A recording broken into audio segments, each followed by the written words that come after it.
안녕하세요. 저는 경기도에서 살고 있는 30대 후반 여자입니다. 남의 눈에 눈물이 나게 하면 내 눈엔 피눈물이 난다고들 하죠. 많은 속담들 중 제가 제일 좋아하는 속담인데요. 제 눈에 눈물이 나게 한 인간들, 눈에서 피눈물이 나는 꼴을 보고 나니 이것보다 더 좋은 속담이 또 없는 것 같더라고요.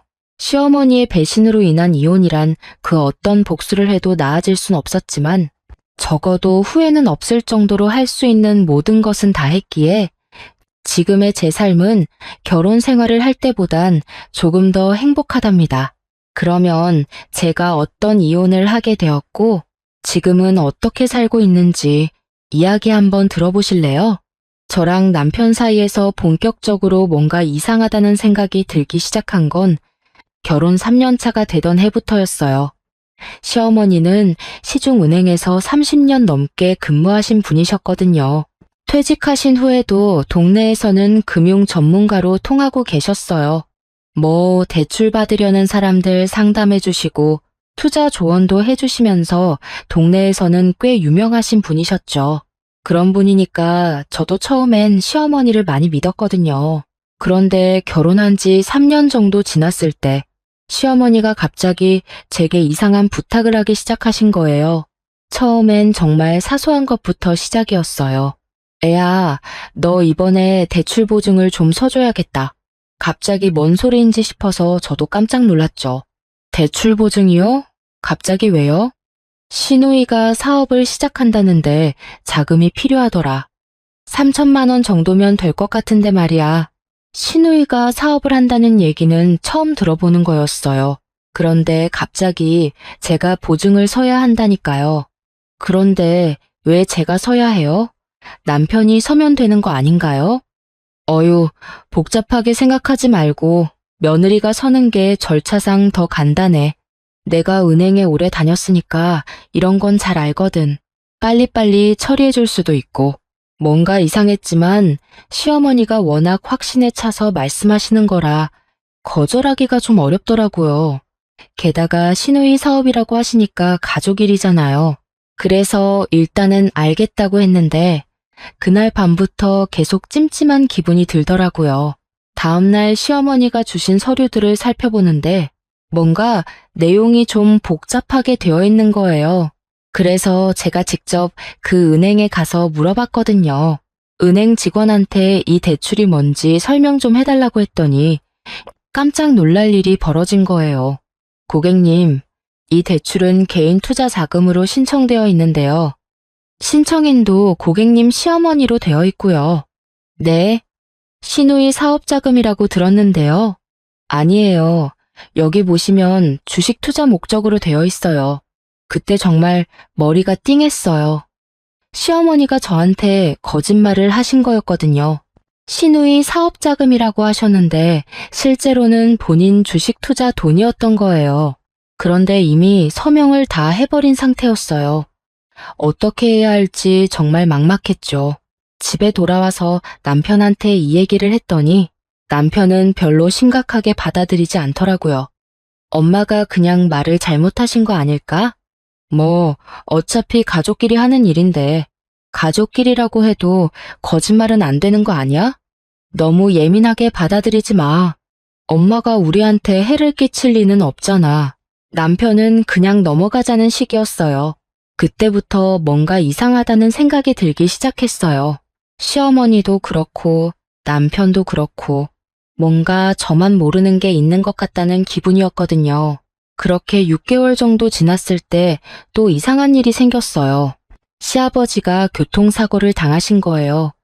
다행히 큰 부상은 아니셨는데 상대방 차량 보험에서 치료비랑 위로금이 좀 나오게 됐거든요. 그런데 시어머니가 또 저한테 찾아오신 거예요. 애야, 보험금 받는 일로 서류 좀 써줘야겠다. 보험금이요? 아버님 사고 관련해서요? 그래, 며느리가 대신 받는 게 절차가 더 간단하대. 보험회사에서 그러더라고. 또 이상한 소리를 하시는 거예요. 왜 며느리가 받아야 하는지 이해가 안 됐거든요. 그런데 왜 제가 받아야 하는 거예요? 아버님이 직접 받으시면 되는 거 아닌가요? 복잡한 얘기 하지 말고 내가 다 알아봤으니까 시키는 대로만 해. 그래서 서류를 받아서 집에서 천천히 읽어봤는데 이게 단순히 대신 받는 게 아니라 보험금 수령권 자체를 저한테 넘기는 내용이었어요. 뭔가 또 이상하다 싶어서 보험회사에 직접 전화를 해봤거든요. 고객님, 혹시 누군가 고객님 명의로 서류를 제출한 적이 있는지 확인해봐도 될까요? 잠깐만요. 확인해보니까 고객님 시어머니 분이 고객님 명의로 서류를 여러 번 제출하셨네요. 그런데 고객님이 직접 동의하신 건 맞나요? 아니요. 저는 그런 서류에 서명한 적이 없어요. 그렇다면 문제가 있는 것 같네요. 본인 동의 없이는 이런 서류를 제출할 수 없거든요. 그때 정말 소름이 끼쳤어요. 시어머니가 제 명의를 도용해서 뭔가를 꾸미고 계신 거였어요. 이번엔 서명을 안 하기로 했죠. 시어머니한테 가서 얘기했어요. 어머님, 이 서류 내용 좀 이상한 것 같은데요. 제가 왜 보험금을 받아야 하는 거죠? 이상한 게 뭐가 있어. 내가 다 알아서 처리할 테니까 서명만 하면 돼. 그래도 내용을 좀 알고 서명하고 싶어요. 며칠 더 생각해 볼게요. 생각할 게 뭐가 있다고 그래? 가족끼리 믿지도 못하고 시어머니는 못마땅해 하셨지만 저는 끝까지 서명하지 않았어요. 그런데 그 일이 있고 나서 시어머니 태도가 확실히 달라지더라고요. 전보다 훨씬 차갑게 대하시기 시작했어요. 그렇게 또 몇 달이 지났을 때 이번엔 정말 큰일이 터진 거예요. 어느 날 시어머니가 갑자기 집에 찾아오셨는데 이번엔 아예 다른 얘기를 하시더라고요. 애야, 시아버지 명의로 된 상가가 있는데 이걸 네 명의로 좀 옮겨야겠다. 상가요? 무슨 상가가 있나요? 몇 년 전에 투자로 산 건데 세금 문제 때문에 명의를 바꿔야 한대. 빨리 처리해야 하니까 인감증명서랑 서류 좀 준비해줘. 또 이상한 얘기였어요. 갑자기 왜 제 명의로 바꿔야 하는지도 모르겠고 세금 문제라는 것도 구체적으로 뭔지 모르겠고요. 그런데 왜 제 명의로 해야 하는 거예요? 남편 명의로 하면 안 되나요? 남편은 회사에서 부동산 보유하면 안 된다고 하더라고. 그러니까 며느리 명의로 해야 해. 그것도 말이 안 되는 소리였어요. 남편 회사가 그렇게 엄격한 곳도 아니었거든요. 뭔가 또 속이려는 것 같아서 이번엔 미리 알아보기로 했어요.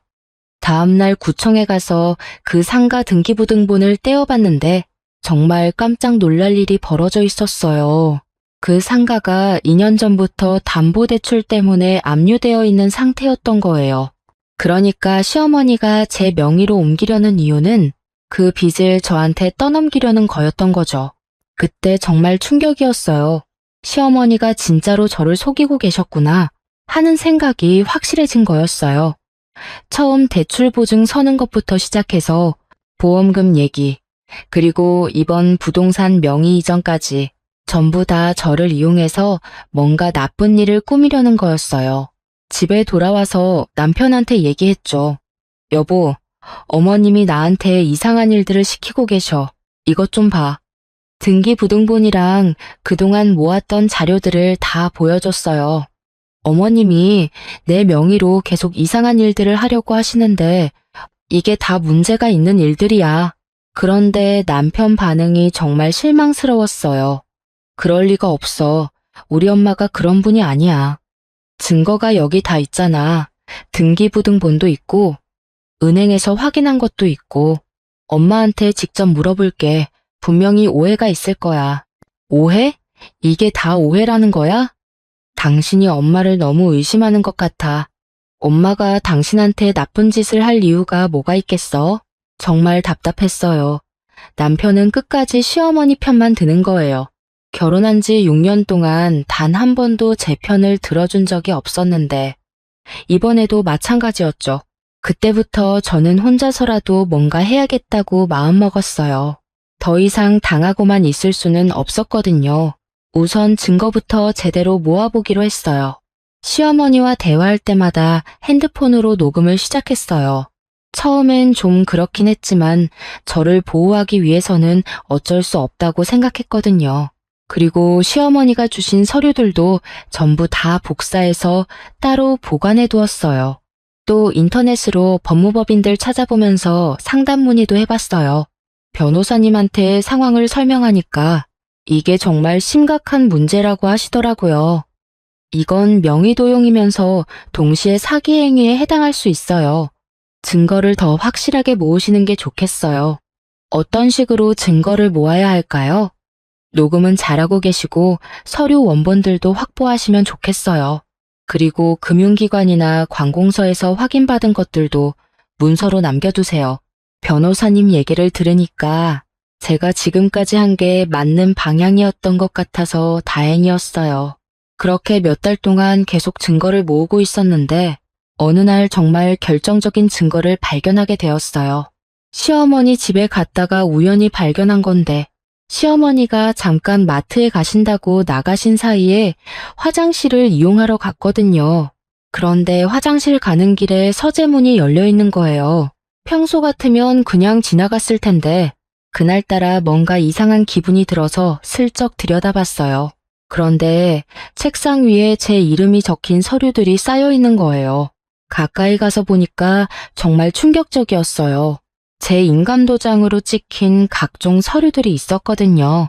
대출 신청서부터 시작해서 부동산 매매 계약서, 심지어 제 명의로 된 가짜 소득증명서까지 있었어요.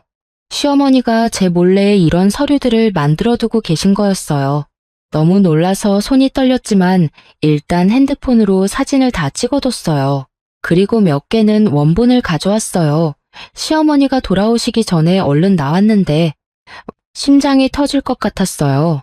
집에 돌아와서 그 서류들을 자세히 봤는데 정말 치밀하게 준비해 놓으신 거더라고요. 제 인감도장은 어떻게 구하신 건지 서류들도 정말 진짜처럼 만들어 놓으셨고요. 다음날 시어머니가 자주 가신다는 인감업체를 찾아가 봤어요. 사장님한테 혹시 제 시어머니를 아시는지 물어봤더니 알고 계시더라고요. 아, 그분 자주 오시는 분이죠. 며느리 도장 가져와서 인감증명서 뽑아가시던데요. 혹시 그런 장면이 CCTV에 녹화되어 있나요? 네, 있어요. 그런데 좀 이상하다고 생각했어요. 본인이 직접 와야 하는 건데 도장만 가져오시니까. CCTV 화면을 보여주시는데 정말 시어머니가 제 도장을 가져와서 인감증명서를 발급받는 장면이 그대로 나와 있었어요. 그 화면을 제가 핸드폰으로 촬영해서 증거로 남겨뒀어요. 이제 확실한 증거가 생겼으니까 본격적으로 맞서 싸워야겠다고 생각했어요. 그런데 그 전에 시어머니가 또 다른 짓을 하는지 확인해보고 싶어서 함정을 하나 파보기로 했어요. 어느 날 시어머니한테 일부러 이런 얘기를 해봤어요. 어머님, 저희 친정아버지가 부동산 투자를 하려고 하시는데 어머님이 좀 도와주실 수 있을까요? 시어머니 눈이 번쩍 뜨시더라고요. 부동산 투자?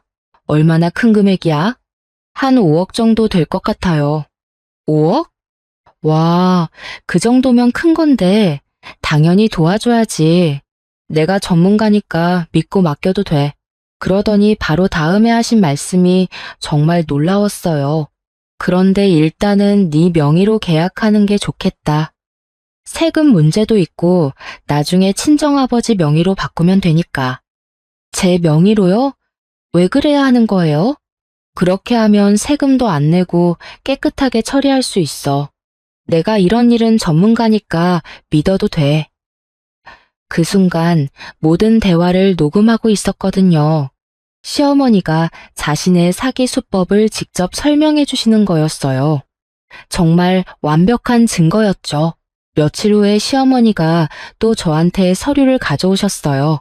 친정아버지 투자 관련 서류라고 하시면서요. 그런데 그 서류들도 전부 가짜였어요. 제 명의로 되어 있으면서 내용도 엉터리로 되어 있었고요. 이제 정말 충분한 증거가 모였다고 생각해서 본격적으로 법적 대응을 시작했어요. 변호사님한테 모든 증거를 가져가서 상담을 받았더니 이 정도면 승소 가능성이 매우 높다고 하시더라고요. 사기죄, 위조 공문서 작성, 업무방해 등 여러 혐의로 고발할 수 있어요. 손해배상 청구도 함께 하시면 될 것 같고요. 그럼 바로 진행해 주세요. 며칠 후에 기자분이 연락이 왔어요. 안녕하세요. 제보해 주신 내용으로 기사를 쓰려고 하는데 인터뷰 좀 해주실 수 있으세요? 네, 가능해요. 더 많은 피해자가 생기지 않았으면 해서 제보한 거거든요. 그렇게 해서 퇴직은행원의 금융사기 실태라는 제목으로 기사가 나왔어요. 시어머니 실명은 나오지 않았지만 동네 사람들은 다 누구 얘기인지 알 수 있을 정도였어요. 또 금융감독원에도 신고했어요. 시어머니가 금융업 허가도 없이 상담을 해주고 수수료를 받은 게 금융업법 위반이거든요. 그렇게 여러 방향으로 공격을 시작했는데 시어머니는 아직도 심각성을 모르고 계시는 것 같더라고요. 오히려 저한테 화를 내시면서 이런 말씀을 하시더라고요. 너 이게 뭐 하는 짓이야? 시어머니를 고발하다니. 어머님이 먼저 저한테 사기를 치셨잖아요. 저는 그냥 당한 대로 갚아드리는 거예요. 사기는 무슨 사기야? 가족끼리 하는 일인데. 가족이라고 해서 사기가 아닌 건 아니에요. 어머님이 한 일은 명백한 범죄 행위예요. 이거 당장 취하해. 안 그러면 우리 집안이 다 망해. 이미 늦었어요. 어머님이 저한테 한 일들을 생각하면 이 정도는 당연한 거예요. 시어머니는 계속 협박하고 회유하려고 하셨지만 저는 절대 물러서지 않았어요. 그러는 동안 남편한테도 모든 사실을 얘기했어요. 이제는 남편도 더 이상 모르는 척 할 수 없는 상황이었거든요. 여보, 어머님 일로 지금 고발장도 들어갔고 소송도 진행 중이야. 뭐라고? 정말로 고발을 한 거야? 증거도 다 있고 변호사님도 승소 가능성 높다고 하셨어. 남편은 처음에는 화를 냈어요. 어떻게 우리 엄마를 고발해? 가족끼리 이럴 수 있는 일이야? 6년 동안 당신은 한 번도 내 편을 들어준 적이 없어. 어머님이 나를 괴롭힐 때도 사기를 칠 때도 당신은 계속 모르는 척 했잖아. 그래도 이렇게까지 할 일은 아니잖아. 그럼 당신이 어머님을 말렸어야지. 나보고 계속 참으라고만 할 게 아니라 남편과 정말 많이 싸웠어요. 결국 남편도 시어머니 편이었다는 걸 확실히 알게 됐거든요. 그렇게 6개월 정도 지났을 때 드디어 재판이 시작됐어요. 법정에 들어서는데 정말 떨렸어요. 시어머니도 변호사를 선임해서 맞서 싸우겠다고 나오셨거든요. 시어머니는 법정에서도 끝까지 부인하려고 하셨어요. 판사님, 제가 언제 사기를 쳤다는 겁니까? 며느리가 거짓말하고 있는 거예요. 그런데 저희 변호사님이 증거들을 하나씩 제출하기 시작하니까 분위기가 완전히 바뀌더라고요. 특히 시어머니가 제 명예 위조 방법을 직접 설명하는 녹음 파일이 나왔을 때는 법정이 완전히 조용해졌어요. 판사님도 굉장히 심각한 표정을 지으셨어요. 피고인이 금융업 경력을 악용해서 며느리를 속였다는 점에서 죄질이 매우 나쁩니다. 이는 계획적이고 지능적인 범행으로 보입니다. 시어머니 변호사가 선처를 호소했지만 증거가 너무 확실해서 어쩔 수 없었나 봐요. 드디어 판결이 나왔어요. 시어머니는 집행유예 1년 6개월과 사회봉사 200시간을 선고받으셨어요. 그리고 저한테 손해배상금 5천만 원을 지급하라는 판결도 나왔고요. 민사소송에서는 정신적 피해에 대한 위자료로 2천만 원을 추가로 받게 됐어요. 총 7천만 원을 받은 거죠. 판결이 나온 후에 시어머니 상황은 정말 처참해졌어요. 우선 전과자가 되셨으니까 어떤 금융 관련 일도 할 수 없게 된 거예요. 그동안 동네에서 금융 전문가로 활동하면서 받던 수입도 완전히 끊어진 거죠. 거기다가 지역 신문에 기사까지 나왔으니까 동네에서 완전히 매장당하신 거예요. 마트 가시거나 동네를 걸어 다니실 때마다 사람들이 수군수군하고 아는 사람들도 피해 다니기 시작했다고 하더라고요. 경제적으로도 완전히 망하셨어요. 손해배상금이랑 변호사 비용으로 시어머니가 가진 재산이 거의 다 날아간 거예요. 그동안 주식 투자한다고 쓴 돈도 있고 각종 빚도 있고 해서 정말 빈털터리가 되신 거죠. 그런데 가장 충격적인 건 가족들마저 등을 돌린 거였어요. 시아버지가 저한테 직접 전화를 하셨거든요. 며느리야, 정말 미안하다. 내가 마누라 하는 짓을 제대로 못 봤구나. 이혼 준비 중이야. 아버님이 이혼을요? 응. 평생을 속고 살았던 것 같아. 너한테 정말 미안해서 어떻게 해야 할지 모르겠다. 시누이도 시어머니한테 연락을 끊었다고 하더라고요.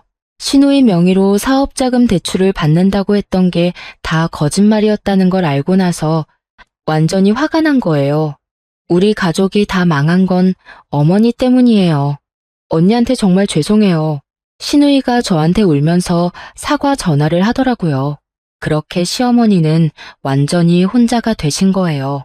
가족도 없고 돈도 없고 사회적으로도 매장당하시고 정말 모든 걸 다 잃으신 거였어요. 그런데 판결이 나오고 3개월쯤 지났을 때 시어머니가 저한테 찾아오신 거예요. 정말 초라한 모습이었어요. 예전에 그렇게 당당하시던 모습은 온데간데 없고 완전히 굽신거리는 모습으로 오신 거예요. 문 앞에서 무릎을 꿇고 계시더라고요. 처음에는 문도 안 열어드렸는데 계속 울면서 빌어서 어쩔 수 없이 문을 열어줬어요. 며느리야, 아니님, 제발 용서해 주세요. 예전에는 저를 반말로 부르시더니 이제는 높임말을 쓰시면서 님이라고 부르시는 거예요. 내가 정말 미쳤었어요. 당신이 그렇게 똑똑한 줄 몰랐어요. 제발 한 번만 봐주세요. 어머님, 이제 와서 뭘 하시는 거예요? 6년 동안 저를 무시하고 괴롭히고 사기까지 치시더니 이제 와서 용서를 구한다고요? 내가 너무 바보였어요. 당신 같은 며느리를 두고도 몰라봤어요. 제발 한 번만 기회를 주세요. 시어머니는 정말 처절하게 빌고 계셨어요. 눈물도 계속 흘리시고요. 그런데 저는 전혀 동정심이 들지 않더라고요. 어머님이 저한테 한 일들을 생각해 보세요. 저를 애 못 낳는 기계 취급하시고 제 명의로 사기치시고 남편까지 제 편 못 들게 하시고 이제 모든 게 늦었어요. 그럼 어떻게 해야 해요? 내가 어떻게 해야 용서를 받을 수 있을까요? 어머님은 이제 제가 만든 규칙대로 사셔야 해요. 제가 용서한다고 해서 달라질 건 아무것도 없거든요. 그래도 제발 돌아가세요. 다시는 찾아오지 마시고요. 시어머니를 내쫓고 나서 정말 속이 시원했어요. 그동안 저한테 했던 일들을 생각하면 이 정도는 당연한 거라고 생각했거든요. 그런데 그 일이 있고 나서도 시어머니는 명절 때마다 계속 찾아오셨어요. 문 앞에서 빌고 가시고 하지만 저는 단 한 번도 문을 열어드리지 않았어요. 한편으로는 남편과도 정리를 해야 했어요. 시어머니 재판이 끝나고 나서 남편이 저한테 와서 사과를 했거든요. 정말 미안해. 내가 엄마를 너무 믿었나 봐. 네가 이렇게까지 고생했는지 정말 몰랐어. 고생했는지 몰랐다고요? 6년 동안 제가 얼마나 힘들어했는데 그걸 몰랐다는 거예요? 내가 잘못했어. 이제부터는 정말 너만 바라보고 살게. 엄마랑도 완전히 연락 끊을게. 남편이 아무리 빌어도 제 마음은 이미 돌아선 후였어요. 6년 동안 당신은 한 번도 제 편을 들어준 적이 없어요. 어머님이 저를 괴롭힐 때도 이상한 일을 시킬 때도 당신은 계속 어머님 편만 들었잖아요. 그때는 정말 몰랐어. 엄마가 그런 사람인 줄 전혀 몰랐다니까. 몰랐다고요. 저는 계속 얘기했는데 당신이 안 들으려고 한 거잖아요. 이제 와서 몰랐다고 하면 뭐가 달라져요? 그럼 어떻게 해야 해? 이혼하자는 거야? 네, 이혼해요. 이미 마음의 준비는 다 끝났어요. 남편은 정말 놀란 것 같았어요. 아마 제가 이렇게까지 나올 줄은 몰랐나 봐요. 정말로 다시 한번 생각해보자. 우리가 지금까지 6년을 같이 살았는데 그 6년이 저한테는 지옥이었어요. 더 이상 참을 수 없어요. 내가 정말 잘못했어. 앞으로는 정말 달라질게. 너무 늦었어요. 결혼 생활 동안 쌓인 실망과 배신감이 사과 한마디로 사라지지 않아요. 결국 저희는 이혼하기로 했어요. 이혼 조건도 제가 원하는 대로 관철시켰어요. 남편이 어머니 때문에 이렇게 된 거니까 라면서 자신의 잘못을 인정했거든요. 그래서 재산 분할도 70% 정도 받을 수 있었어요. 이혼 절차를 밟는 동안 정말 많은 생각을 했어요. 과연 이게 맞는 선택인지, 너무 심하게 하는 건 아닌지. 하지만 6년 동안 겪었던 일들을 생각하면 믿고 이 정도는 당연하다는 생각이 들었어요. 드디어 이혼이 완료됐어요. 법원에서 이혼 확정 판결서를 받아들고 나오는데 뭔가 후련하면서도 막막한 기분이었어요. 그동안 결혼 생활이 전부였는데 이제 완전히 새로 시작해야 하는 거니까요. 그런데 정말 신기한 건 이혼하고 나니까 오히려 마음이 편해지더라고요. 그동안 시어머니 눈치 보느라, 남편 눈치 보느라 얼마나 스트레스를 받았는지 모르겠어요. 이제는 그런 거 없이 제가 하고 싶은 대로 살 수 있게 된 거잖아요. 이혼 재산 분할금이랑 시어머니한테 받은 손해배상금으로 작은 온라인 쇼핑몰을 시작했어요. 처음에는 정말 작게 시작했거든요. 집에서 혼자 포장하고 배송도 직접 맡기러 가고 그렇게 하루하루 열심히 했더니 조금씩 매출이 늘기 시작했어요. 6개월 정도 지나니까 혼자서는 감당이 안 되겠더라고요. 그래서 아르바이트생을 한 명 구했어요. 그렇게 조금씩 키워나가서 지금은 직원 5명을 두고 있어요. 매출도 처음에 비하면 정말 많이 늘었고요. 사업을 하면서 정말 많은 걸 배웠어요. 세상에는 저처럼 어려움을 겪는 사람들이 정말 많다는 것도 알게 됐고요. 그래서 지금은 소상공인 창업 멘토링도 하고 있어요. 제 경험을 나누면서 다른 분들께 도움을 드리고 있거든요. 또 가정 내에서 금융사기를 당하는 분들을 위한 상담 봉사도 하고 있어요. 저처럼 시댁에서 당하는 분들이 생각보다 많더라고요. 그런 분들한테 제 경험을 얘기해드리고 어떻게 대처해야 하는지 조언해드리고 있어요. 그렇게 1년 정도 지나니까 좋은 분을 만나게 됐어요. 창업 멘토링 모임에서 알게 된 분인데 저보다 5살 정도 많으신 분이에요. 이분도 이혼 경험이 있으셔서 제 상황을 잘 이해해 주시더라고요. 처음에는 그냥 좋은 친구 정도로 지냈는데 시간이 지나면서 서로에게 마음이 생기게 된 거예요. 이분은 제 과거 얘기를 다 들어도 당신이 그렇게 당당하게 맞서 싸운 게 정말 멋있다고 하시더라고요. 다른 사람 같으면 그냥 참고 넘어갔을 텐데 끝까지 포기하지 않고 싸운 게 대단해요. 그냥 더 이상 참을 수 없어서 한 거예요. 그게 쉬운 일이 아니에요. 정말 용기가 있어야 할 수 있는 일이거든요. 그렇게 1년 정도 만나다가 작년에 재혼을 했어요. 새 남편은 정말 저를 소중하게 여겨주세요. 뭘 결정할 때도 항상 제 의견을 먼저 물어보시고 저를 존중해 주시고요. 결혼식을 올릴 때 친정아버지가 정말 기뻐하셨어요.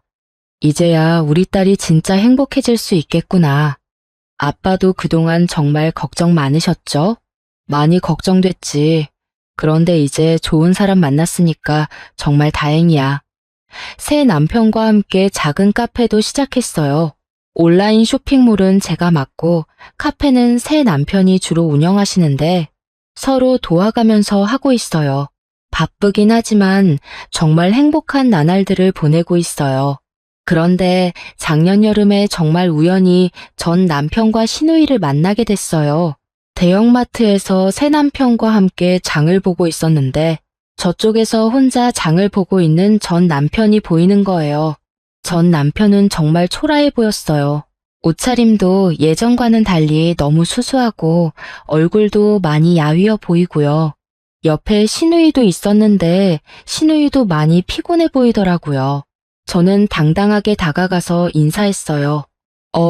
오랜만이네요. 잘 지내세요? 전 남편이 저를 보고 정말 놀란 표정을 짓더라고요. 너 정말 잘 사는구나. 옆에 계신 분이 제 남편이에요. 작년에 재혼했어요. 전 남편 얼굴이 정말 복잡해지더라고요. 그렇구나. 잘 됐네, 정말. 정말 미안해. 그때 내가 너를 제대로 지켜주지 못해서. 그런 말씀은 하지 마세요. 덕분에 저는 더 강해질 수 있었고, 지금 이렇게 행복하게 살고 있어요. 오히려 감사하다고 생각해요. 신우이가 조심스럽게 말을 꺼내더라고요. 언니, 저희 어머니가 요즘 정말 많이 아프세요. 혹시 한 번만이라도. 저는 이제 완전히 남의 일이에요. 각자 자기가 선택한 길이니까 각자 책임지고 사시길 바래요. 그래도 더 이상 말씀하지 마세요. 저는 이제 새로운 삶을 살고 있어요. 그리고는 새 남편의 팔을 끼고 당당하게 그 자리를 떠났어요. 뒤에서 전 남편이 한숨 쉬는 소리가 들렸지만 저는 전혀 돌아보지 않았어요. 집에 오는 길에 새 남편이 물어보더라고요. 괜찮아요? 전 남편을 만나니까 기분이 어때요? 전혀 아무렇지 않아요. 오히려 제가 얼마나 잘 선택했는지 확인할 수 있어서 좋았어요. 정말 그랬어요. 전 남편을 보니까 제가 이혼을 정말 잘했구나 하는 생각이 들었거든요. 시어머니는 지금 어떻게 지내고 계실까요? 가끔 소식을 들어보면 정말 힘들게 사시는 것 같더라고요. 원룸에서 혼자 살면서 편의점 아르바이트를 하고 계신다고 해요. 당뇨랑 고혈압 때문에 건강도 많이 안 좋으시다고 하고요. 병원비도 제대로 못 내셔서 치료도 제대로 못 받으신다는 얘기를 들었어요. 가끔 제 사업장 근처에서 서성이시는 모습을 목격하기도 하는데 저는 그냥 모른 척하고 있어요. 최근에는 시어머니가 또 다른 동네에서 전직 은행원이라고 속이면서 금융 상담을 하고 계신다는 소식을 들었어요. 정말 끝까지 못 고치시는 것 같더라고요. 그래서 저는 바로 그 동네 주민센터랑 파출소에 가서 시어머니 판결문을 보여드렸어요. 이런 전과자가 또 사람들을 속이려고 하고 있어요. 조치를 취해주세요. 아, 이런 일이 있었군요. 바로 확인해 보겠습니다. 며칠 후에 들어보니까 시어머니가 그 동네에서도 쫓겨나셨다고 하더라고요. 아마 평생 이런 식으로 사실 거예요. 어디 가서도 제대로 정착하지 못하고 계속 떠돌아다니시면서 말이에요. 지금 제가 살고 있는 아파트는 전에 살던 집보다 훨씬 커요. 새 남편과 함께 인테리어 할 때 정말 신경 써서 했거든요. 예전에 시어머니가 이런 건 며느리가 할 줄 알아야 한다면서 무시하던 취향들을 마음껏 반영했어요. 거실에는 제가 좋아하는 색깔로 소파를 놓았고 침실도 제가 원하는 스타일로 꾸몄어요. 부엌도 제가 요리하기 편하게 다 바꿨고요. 정말 제가 원하는 대로 다 꾸며놓으니까 집에 있는 게 너무 행복하더라고요. 무엇보다 가장 속 시원한 건 이제는 누구 눈치도 안 보고 산다는 거예요.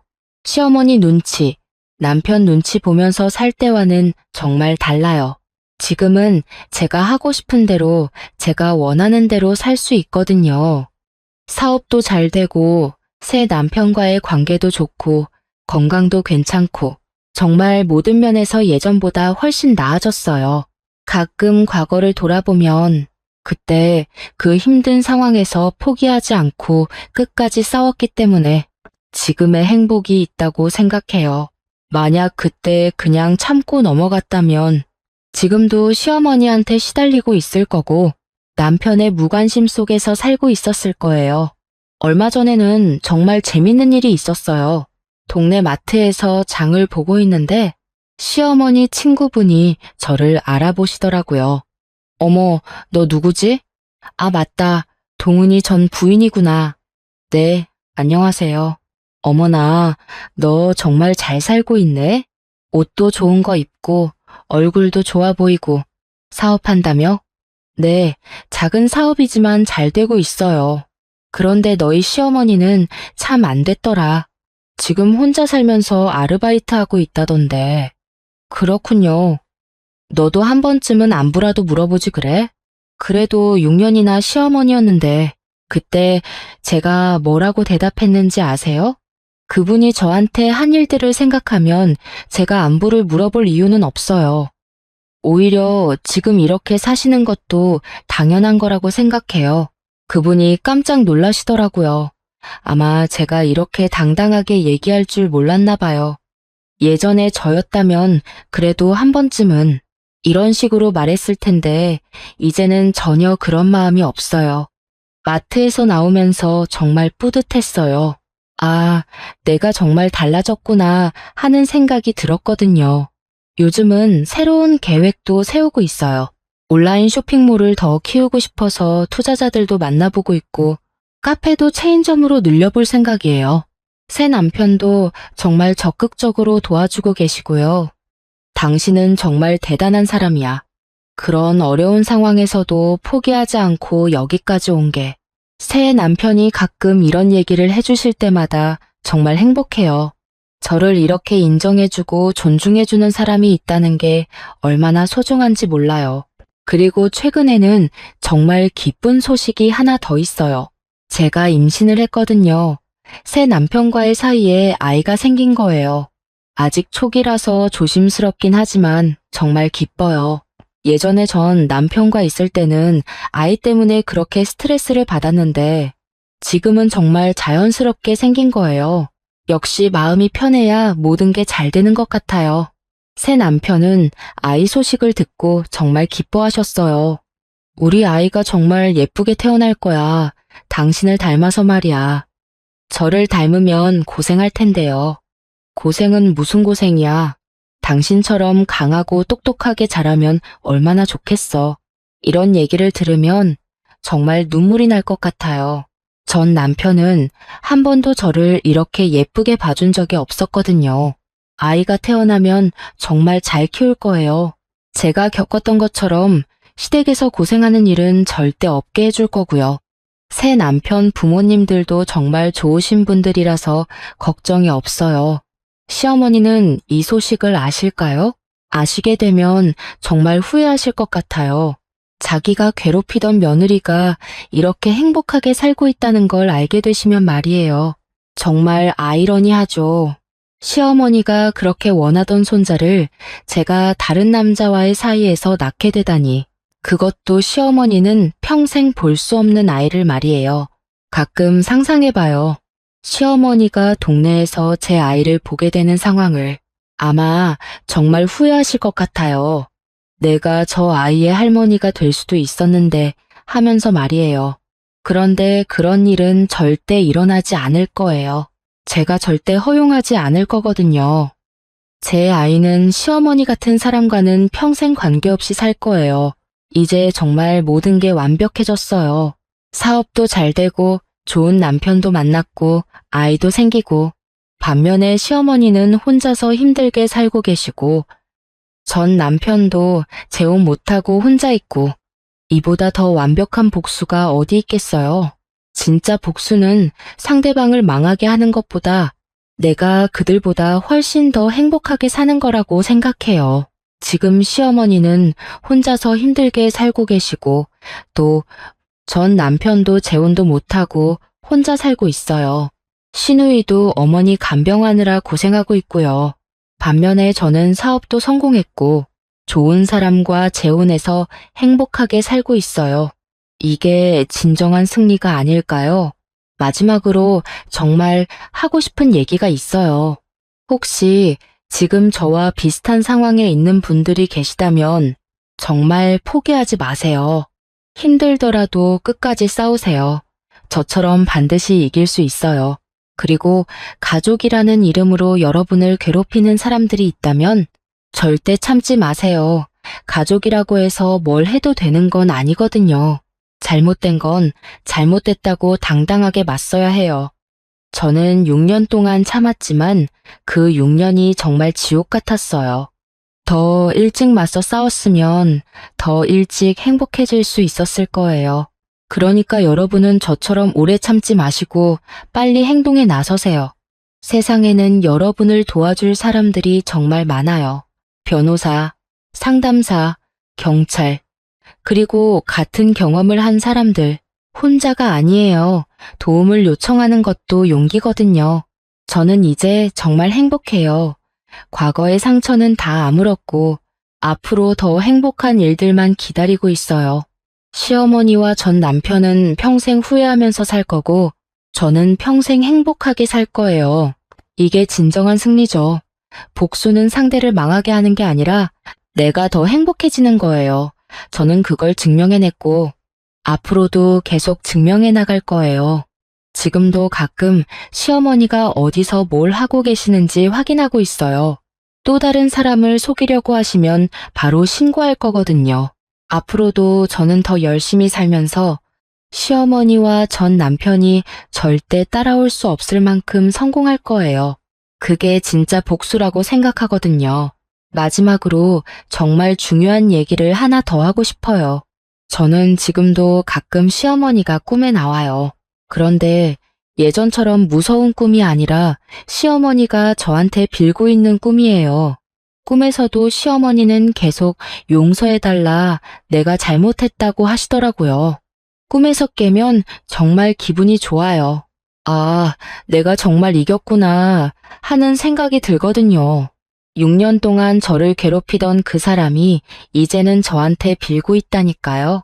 정말 긴 이야기를 끝까지 들어주셔서 감사합니다.